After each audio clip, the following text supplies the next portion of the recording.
Dieu de faire. Et pourquoi je parle des loges? Parce qu'à ma dépression en 2014, à un moment, comme j'ai dit, j'hallucinais.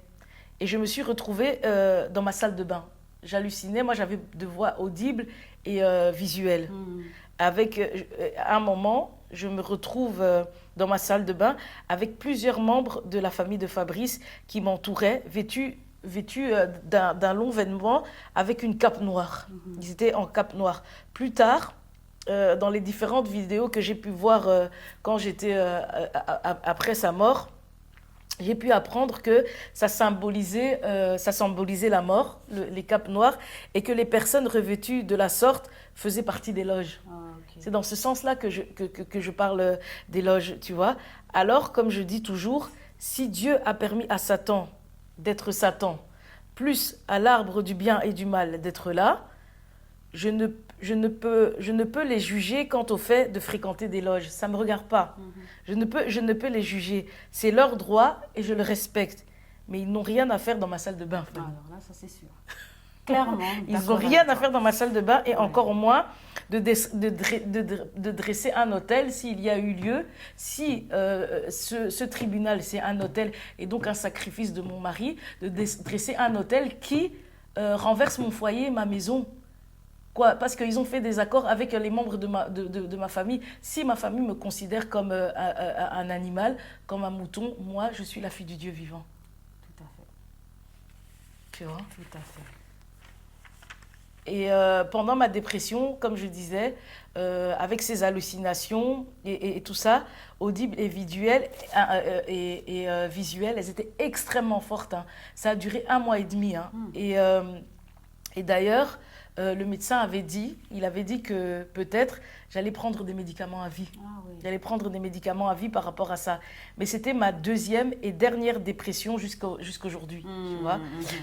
Sinon, à part la famille de Fabrice, que j'ai vue une fois à ce moment-là, pendant ma dépression, je les ai vues qu'une fois, mes hallucinations étaient constamment avec les membres de ma famille. Mais tout le temps. Okay. Tout le temps, tous les jours, tu vois. Je voyais oncle, tante, frère, sœur, père, demi, tu vois. Tous les jours. Au point, Fanny, qu'une fois, j'étais dans notre chambre, assis sur notre lit, à Fabrice et moi. Et j'hallucinais. En fait, je sais que j'hallucinais, mais j'étais assise sur mon lit et je voyais toujours en mode hallucination plein de membres de ma famille tout autour de mon lit. Ils étaient à peu près une vingtaine et ils étaient assis tout autour. Fanny, chose étrange. Notre lit de personnes, chose étrange, est que mon lit s'était réellement cassé à cette période. Ah ouais.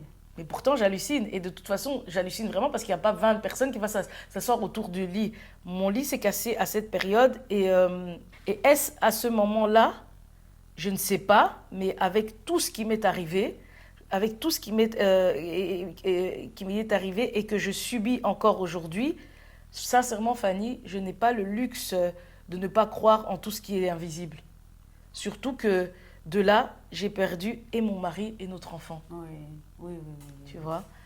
Donc, que le monsieur soit acquitté ou pas, hein, que le monsieur soit acquitté ou pas, ce qui est visible n'est pas prioritaire.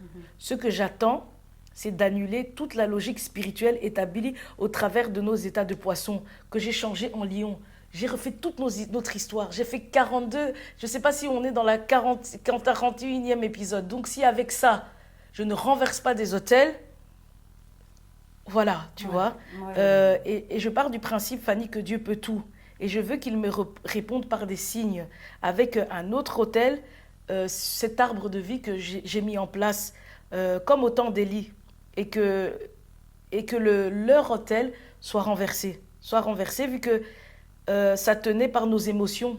Et toutes les émotions captives dans ce monde qui veulent croire en un Dieu vivant, que Dieu les visite. Tu vois, par rapport à ce même acte que je fais. Je le fais aussi pour toutes les personnes qui sont captives et qui permettent à leur hôtel de famille de subsister. C'est ça. Tu vois.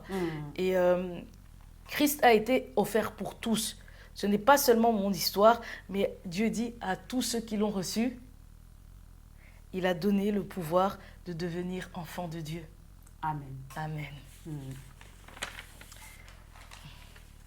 Du coup, nous arrivons à la fin. Et comme d'habitude, je vais te demander De quoi vas-tu nous parler par la suite? Je vais terminer cette partie avec ma dépression en 2014. Comment ça s'est progressivement enclenché, les différents événements qui m'ont mené à ça. Puis ça sera la troisième et dernière partie. Ok. On va se préparer tout doucement à dire au revoir. Ok. La fin de mon témoignage, comme je dis, qui sera porté sur mon premier procès, où le conducteur a été acquitté, ainsi que mon procès en appel, où j'aurai la décision cette semaine, le 13 du 11 à 8h45 exactement. Je dois me présenter au tribunal. Oh, d'accord. Tu vois, Ok. la première fois, comme j'ai dit, j'étais devant un hôtel où j'étais un os.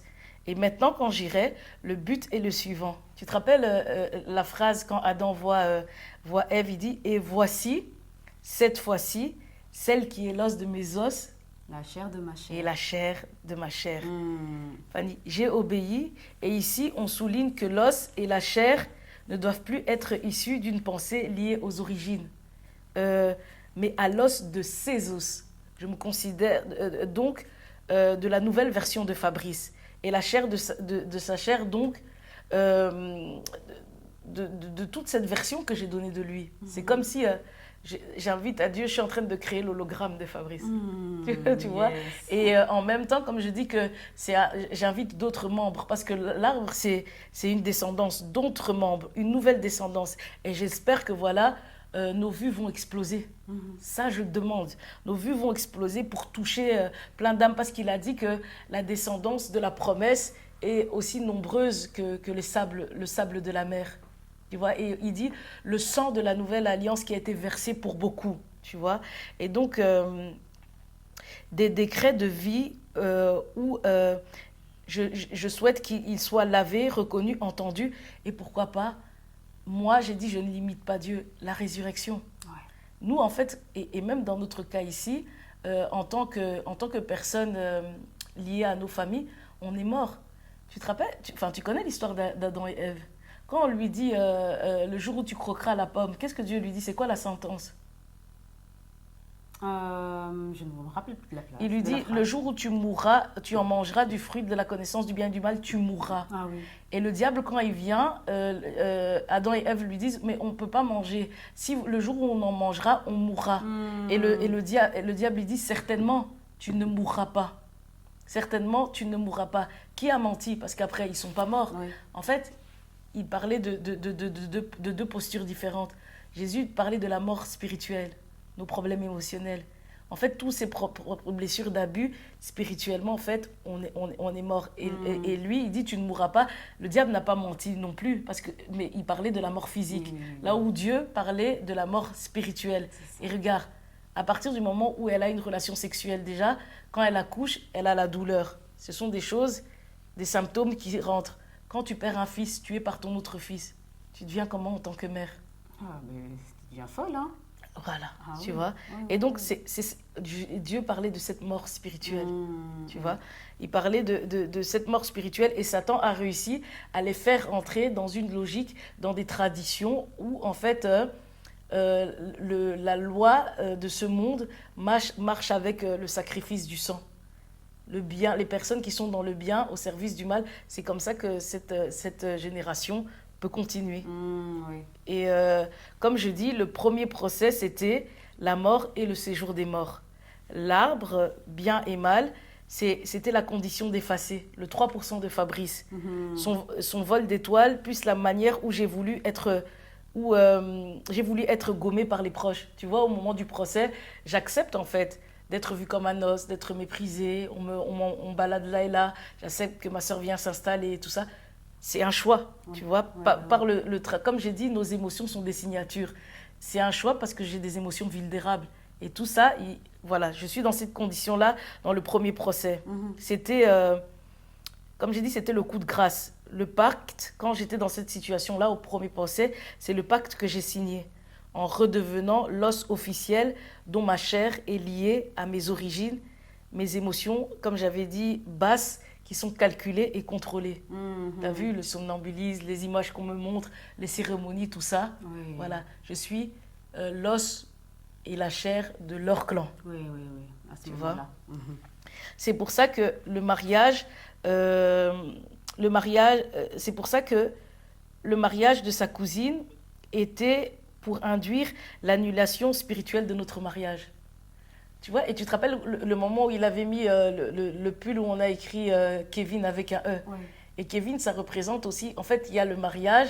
Et en fait, à ce moment-là, ce mariage symbolise le fait que Kevin, avec le cas, à cette période-là, il y a un moment très important quand Kevin, il est malade. Qu'est-ce que je fais? Je ne crois plus en Dieu. Oui. Et donc, le but, si je ne crois plus en Dieu, c'est que je suis condamnée dans ma mort spirituelle. Oui, oui, oui. Et donc, le but, au moment du mariage, je suis encore très blessée. Oui, Et quand oui. Fabrice me montre ça, c'est une façon de me dire, en fait, pourquoi il a le nom avec Kevin avec un E? C'est pour me dire que Kevin, c'est une femme. Et la femme, c'est la femme qu'on vend. Ah, oui. Il me fait comprendre, Cynthia, je suis en train de me faire vendre. Si tu fais l'erreur de faire comme au moment où Kevin était malade, où tu as arrêté de croire, ben moi, je serai vendue. Oui, oui, oui, oui, oui. Oh, oui, je Tu vois. comprends? Je comprends. Tu vois? Je Et donc, pourquoi c'est Kevin avec un E et il pleure? C'est pour me dire, regarde, je suis vendue comme une femme. Et j'avais dit dans la dot, la femme, on la vend. Oui. Et on est dans un mariage ici. Et comme j'ai dit, toute la famille était présente. Toute la famille était présente. Au procès, ils ne se sont pas présentés. Mais à ce mariage-là, ils étaient tous présents. Tu vois? Tu sais, en 2019, une autre de ses cousines s'était également mariée. Une autre, non, elle s'était mariée, mais c'était la dot. Ok. Fabrice et moi étions dans une maison différente à cette époque-là. Mais il m'avait proposé de venir, parce que je vous ai dit qu'on avait quand même des contacts.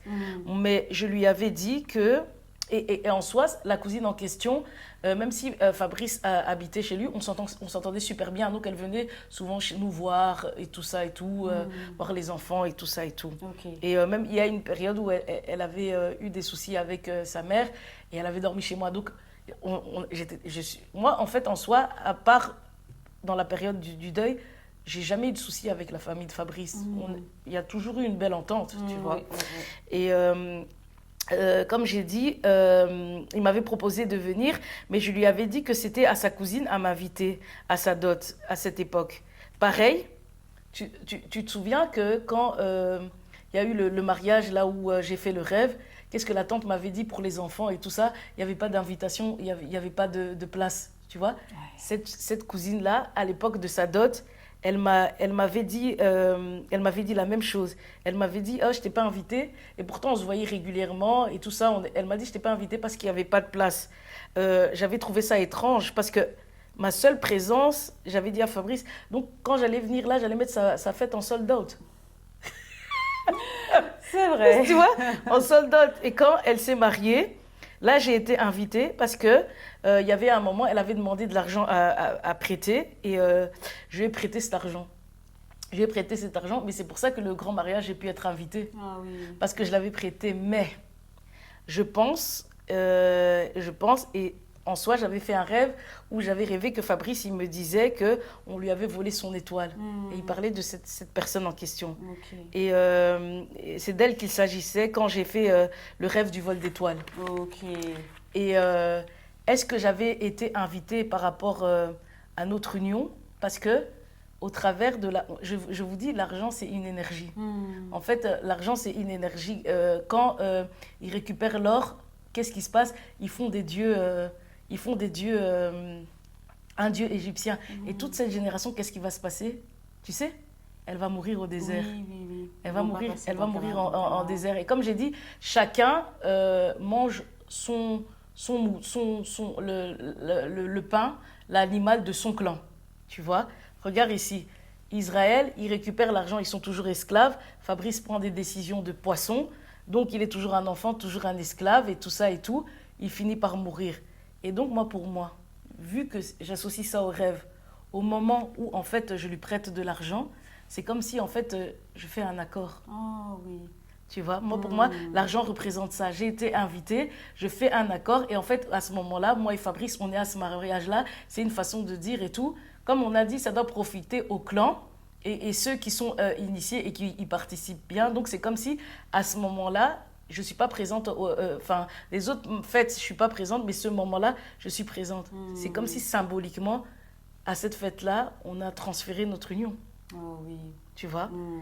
Et il y a eu mon accord aussi avec cet argent. Mhm. Là où Fabrice, c'était facile, vu qu'il était déjà, il était déjà dans sa condition de 3%. Voilà, donc je disais que pour moi, c'est le fait le vol d'étoiles, c'est ça. Une étoile, c'est une énergie. Mm. Tu vois, une étoile, Mm.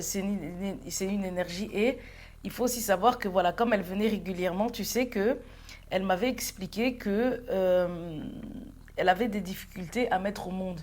Et donc, elle disait que, elle m'expliquait que elle comptait, avec son mari, adopter. Elle comptait adopter parce qu'à la base, elle rencontrait, comme j'ai dit, des soucis de fertilité.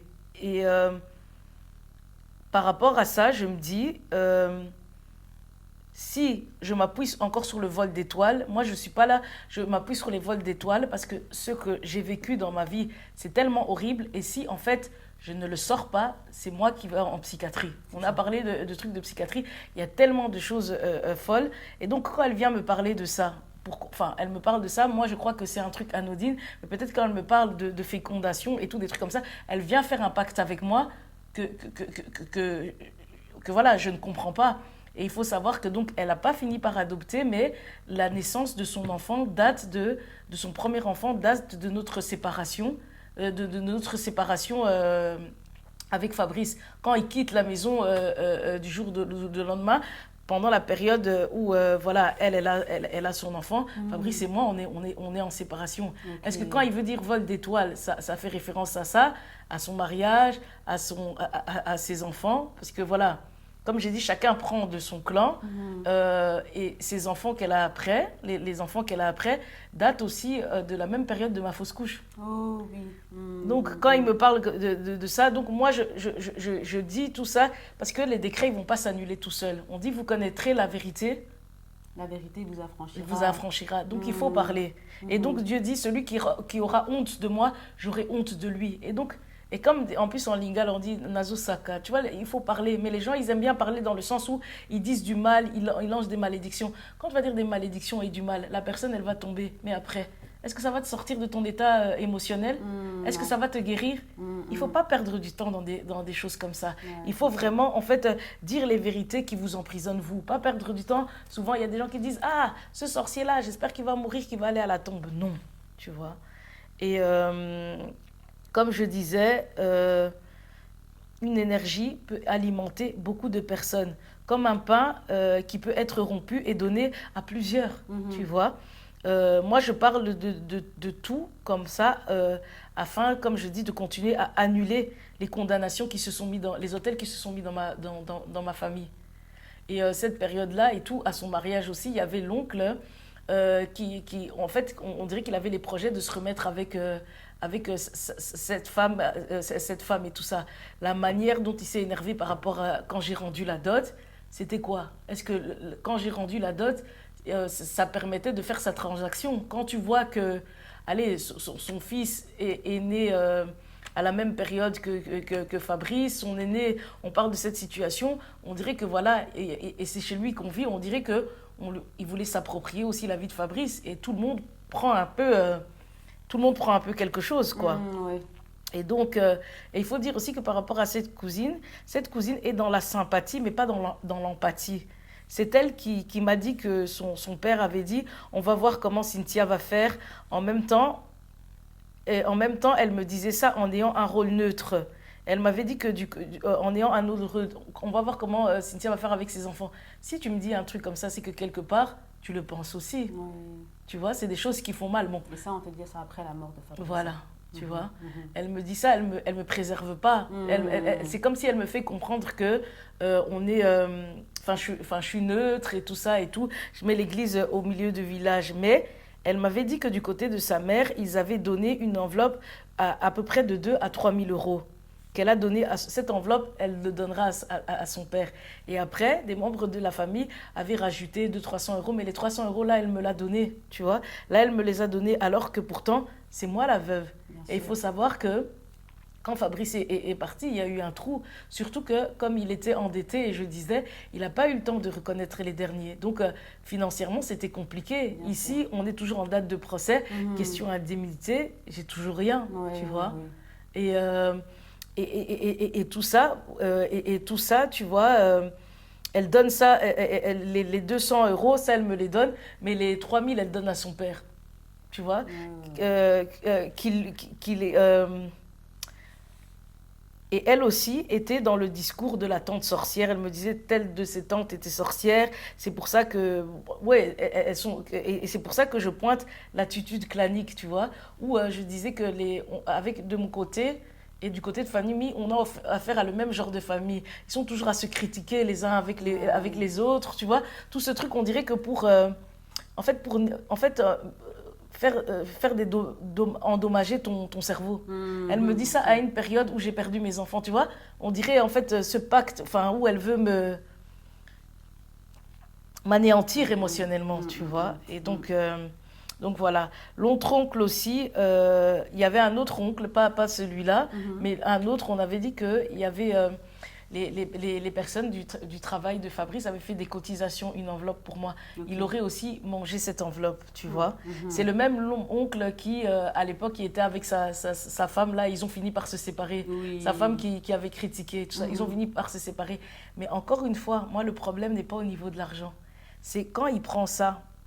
Quand il prend ça. Et dans les deuils, tu vas voir souvent des gens, des membres de la famille qui se permettent de prendre l'argent. Les gens, en fait, l'argent, c'est juste un papier.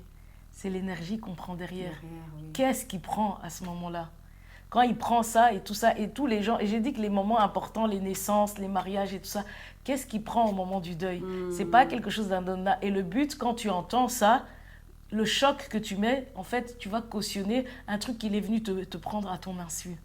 Et c'est pour ça que quand Dieu il dit que quand quelqu'un vous prend votre manteau, donnez-lui aussi quand il vous prend votre veste, donnez-lui aussi votre manteau. Quand il vous tend la joue, tendez-lui aussi l'autre joue. Donc, il faut se laver les mains, tu vois. Donc voilà. Ok.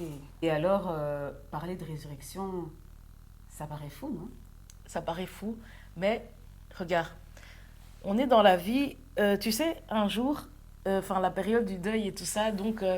Qu'est-ce qui s'est passé? C'est que Fabrice, on l'a enterré 2 semaines plus tard. Il y avait eu un problème au niveau de la commune et tout ça. Et donc, il y avait mes enfants qui étaient dans une situation et tout. Et puis, à un moment, le deuil est fini. On l'enterre. Tu as 2-3 jours après, ma fille qui vient comme ça, qui me dit « Bon, maman, le deuil, il est fini. Papa, il rentre quand ?» Elle m'a dit ça. Fanny, en fait, quand elle m'a dit ça, je l'ai regardée, j'ai été dans la chambre, j'ai commencé à pleurer, je me suis endormie, j'ai fouillé ma fille, tu vois. Et après, je reviens, je la reparle, je ne sais pas combien de temps après, je lui dis, écoute ma chérie, papa, il ne va pas revenir.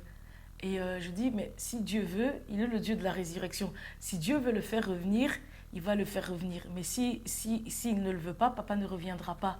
Il est parti pour toujours. Il est parti, il est parti pour toujours. Le moment où Yael fait sa dépression, Yael fait cette dépression et tout ça, on me diagnostique, il est dyslexique, qu'il doit prendre des antidépresseurs, qu'il fait une dépression. On me colle tous des diagnostics et tout ça. Tout ça, c'est des diagnostics collés, c'est des raisonnements de la mort. La résurrection, j'associe ça à quoi? Encore une fois, au mode de pensée. Et souvent, moi, je disais, moi, Seigneur, ce mari-là et tout, j'ai toujours obéi. Moi, je ne l'ai pas rejeté.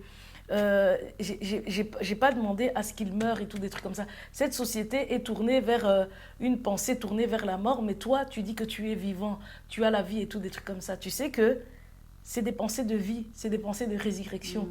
Yael, au départ, quand on lui collait tous ces diagnostics, au tout début, dans sa scolarité, il y avait des 40%. Okay. À la fin, tu sais, il a terminé son année avec combien? 80%.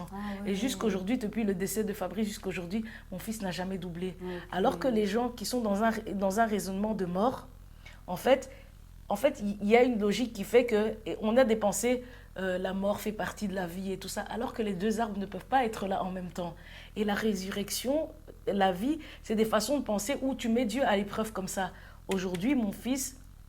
Non seulement il n'a jamais pris de médicaments, et il est à la même âge, il a le même âge que tous ces enfants qui n'ont... Il n'a jamais doublé. Donc tout ça, si ce n'est pas des miracles, si ce n'est pas de la résurrection, tu vois. Et même le fait d'avoir dit à mes enfants, il est mort, mais si Dieu veut qu'il revienne, il reviendra, C'est comme la caverne de Platon.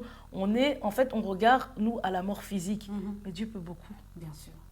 Tu sais, quand on a prolongé son délai par rapport à sa mort, on l'a enterré 2 semaines après. Je disais, mais Seigneur, quand il est mort, on voulait l'enterrer 2, 3 jours après. J'ai dit, Seigneur, c'est trop tôt. La dame du funérarium m'appelle, elle me dit, excusez-moi, on a un problème avec la commune et tout ça, vous devrez attendre 2 semaines avant qu'on l'enterre. Oh, wow. Tu vois la pensée de la résurrection, Wow. ce n'est pas fou. C'est nous, automatiquement, on regarde ce qui frappe à l'œil et toute l'humanité, elle se confronte toujours à des raisonnements de mort. Bien sûr. Dieu peut tout, tu vois. Tout à fait. Et il faut savoir un truc, et donc la résurrection, tu comprends que c'est un état de pensée. Je disais qu'il y a beaucoup de pays qui se sont émancipés, qui ont fait des révoltes, qui ont pris leur indépendance. Mais en vérité, tu sais, la révolte, elle n'est pas physique. Les pays, au moment où ils se sont émancipés, tu sais, c'est à quel moment? Non. Quand on parle, tu connais, la Renaissance, le siècle des Lumières. Okay. Quand on dit « je pense donc je suis », c'est une révolte de l'esprit. Okay, oui. Tu vois? Et sans ça, et tu vois, l'Afrique, il n'y a pas cette révolte de l'esprit. Quand il y a le développement de la psychologie, toutes ces choses-là, c'est dans la pensée qu'on devient libre. Pas parce que Bonaparte, Napoléon, ce sont des gens qui se sont aussi battus pour la révolution des gens. Mais les personnes qui sont restées, qu'on a libérées, ça reste des produits de la société. Mais celles qui s'émancipent, c'est ceux qui font une révolte de l'esprit. Et j'ai terminé pour cette partie. Eh bien, c'est une très bonne clôture aussi. Du coup, comme d'habitude, hâte d'entendre la suite. Exactement.